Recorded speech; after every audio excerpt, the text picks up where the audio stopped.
চলতি বছরের নভেম্বরেই যুক্তরাষ্ট্রের আগামী প্রেসিডেন্ট নির্বাচন। তার আগেই নানা কারণে আলোচনা সমালোচনার মুখোমুখি প্রেসিডেন্ট পদপ্রার্থীরা।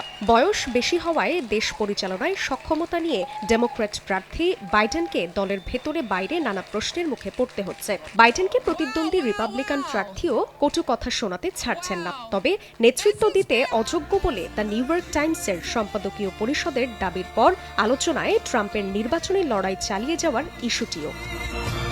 এবার সব ছাপিয়ে প্রশ্ন উঠেছে, ট্রাম্প রিপাবলিকান প্রার্থী হিসেবে শেষ পর্যন্ত থাকলে কারা হচ্ছেন তার ভাইস প্রেসিডেন্ট প্রার্থী। চলতি মাসেই রিপাবলিকান পার্টির ন্যাশনাল কনভেনশনে দলটির চূড়ান্ত প্রার্থী ঘোষিত হবেন সাবেক প্রেসিডেন্ট ডোনাল্ড ট্রাম্প। ওই কনভেনশনের দিনই নিজের রানিং মেট ঘোষণা করবেন তিনি।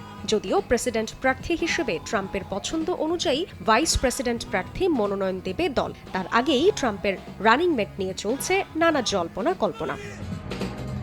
ডোনাল্ড ট্রাম্পের ভাইস প্রেসিডেন্ট বাছাইয়ের তালিকায় এখন পর্যন্ত বেশ কয়েকজনের নাম শোনা যাচ্ছে। তাদের মধ্যে রয়েছেন নারী কংগ্রেসম্যান এলিস স্টেফানিক, সাউথ ক্যারোলাইনার সিনেটর টিম স্কট, ওহাইওর সিনেটর জেডি ভান্স, নর্থ ডাকোটার গভর্নর ডগ বার্গাম।